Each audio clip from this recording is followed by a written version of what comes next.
এই যে প্রশ্নটা বলা আছে 690.2 ন্যানোমিটার তরঙ্গ দৈর্ঘ্যের জন্য নিবৃত্তি বিভবের মান যদি এটা হয় এবং এই তরঙ্গ দৈর্ঘ্যের জন্য যদি বিভবের মান আচ্ছা আমাকে বের করতে বলেছে তাহলে কত হবে?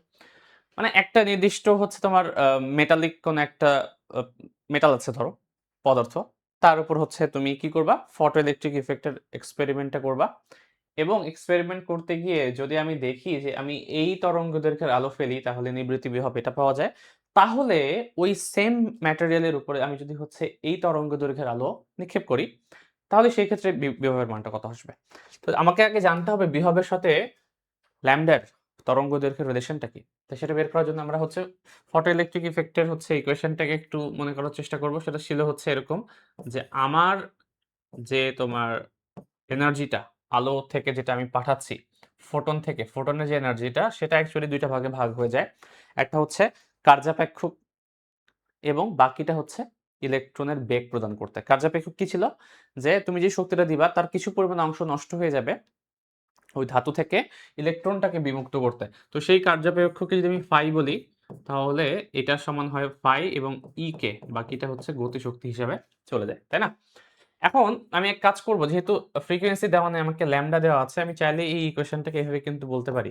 সেটা হচ্ছে hc ডিভাইডেড বাই ল্যামডা সমান ফাই প্লাস আর ই কে কে তো হচ্ছে হাফ এমভি স্কয়ার অবশ্যই বলা যায়, বাট যেহেতু এখানে তো আবার নিবৃত্তি বিভবের সাপেক্ষে বলা আছে তো সেটাকে আমরা জানি যে ই ভি এস এভাবে বলতে পারো। তো এই হচ্ছে আমার ইকুয়েশন। এই ইকুয়েশনে থেকে আমি কিন্তু একটা জিনিস বলতে পারি যে আমার ফাই এর যে মানটা সেই ফাই এর মানটা হবে hc divided by lambda minus হচ্ছে ইভিএস। আমি বরং উপরের সমীকরণটাকে ইউজ না করে এই নিচের সমীকরণটাকে ইউজ করব।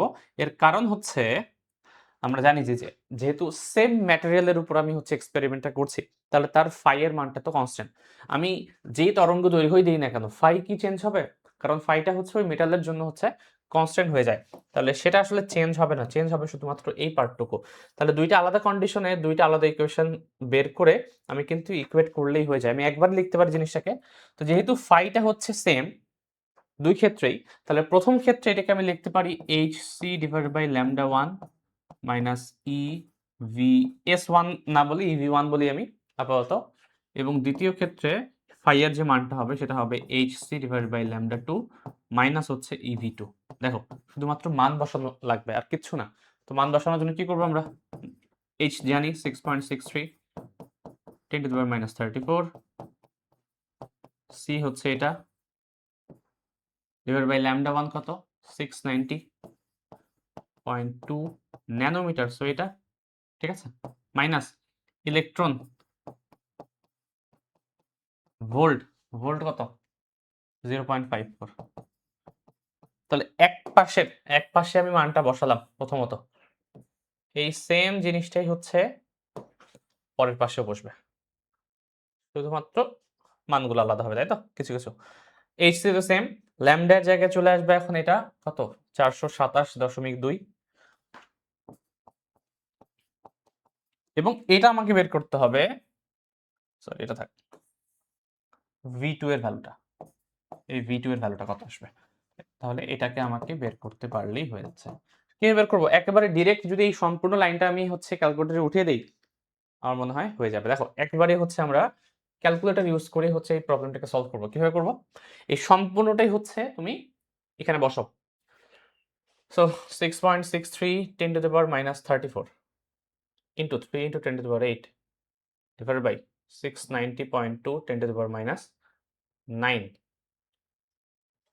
minus 1.6 10 to the power minus 19 into 0.54, then alpha press করে এই ইকুয়াল বাটনটা প্রেস করবো, সম্পূর্ণ ইকুয়েশনটা আমি উঠাচ্ছি। ওকে, এখানেও কি ছিল আবার 6.63 10 to the power minus 34 H, এটা সি হচ্ছে 3 into 10 to the power 8 divided by lambda কত ছিল 427.2 10 to the power minus 9 minus E হচ্ছে 1.6 10 to the power minus 19 এবং ভি এর পরিবর্তে আমি আলফা প্রেস করে এক্স দিব, অর্থাৎ এই সম্পূর্ণ ইকুয়েশনটা আমি উঠালাম যেখানে ভি2 এর পরিবর্তে জাস্ট আমি এক্স লিখলাম। লেখার পর আমি শিফট প্রেস করে যদি ক্যালক বাটনে প্রেস করি র্যান্ডম কোন একটা তুমি যদি ভ্যালু দাও, যে কোনো, আমি 0 দিলাম আপাতত, সো সেটা আনসার তোমাকে দিয়ে দিবে 1.648 সামথিং আসছে। দেখো আমাদের আনসারটাও কিন্তু তাই 1.648। সো এত বড় ক্যালকুলেশন আমরা কিন্তু ডিরেক্ট করতে পারি। আমি হচ্ছে আমাদেরকে বোঝানোর জন্য এটা লিখলাম, বাট অ্যাকচুয়ালি আমি এটার পর ডিরেক্ট ওখানে প্রেস করে আনসারটা লিখলেও কিন্তু হয়ে যাবে। যদি তোমার আনসার কারেক্ট হয় বুয়েটে বা এরকম কোনো রিটেন এক্সামে আনসার যদি কারেক্ট থাকে তাহলে তুমি এখানে মান না বসালেও ফুল মার্কস পাবা, ওটাতে ইস্যু না। বাট সমস্যা হচ্ছে তুমি হয়তোবা মান বসাওনি, বাট তুমি ক্যালকুলেট করতে গিয়ে ভুল করেছো এবং ক্যালকুলেশনে তুমি আনসারটা অন্য একটা বসালা। তো এই কারণে হবে কি, এই মানটা বসানোর জন্য একটা মার্কস থাকে, একটা পার্শিয়াল মার্কস থাকে। সো এই কারণে যেটা হয় যে অনেকে মনে করে যে এটা লাইন না লিখে আমি যদি ডিরেক্ট লিখি তাহলে হচ্ছে বেটার অবশ্যই টাইম বাঁচবে এটাতে। যদি কারেক্ট হয় তুমি ফুল মার্কস পাবা, কারেক্ট না হলে সমস্যা। কারেক্ট যদি না হয় তখন তুমি এইটুকের জন্য যে পার্শিয়াল মার্কটা ছিল সে মার্কসটা অ্যাকচুয়ালি পাবে না। ঠিক আছে? সো 1.648 বা 9, 1.649 বলা যায়, এত ভোল্ট। এই হচ্ছে আনসার। দেখো বোঝা গেছে কিনা? সিম্পল, আমি হচ্ছে ফটোইলেকট্রিক ইফেক্টের ইকুয়েশনটা ইউজ করলাম, বাকিটা সলভ হয়ে গেল।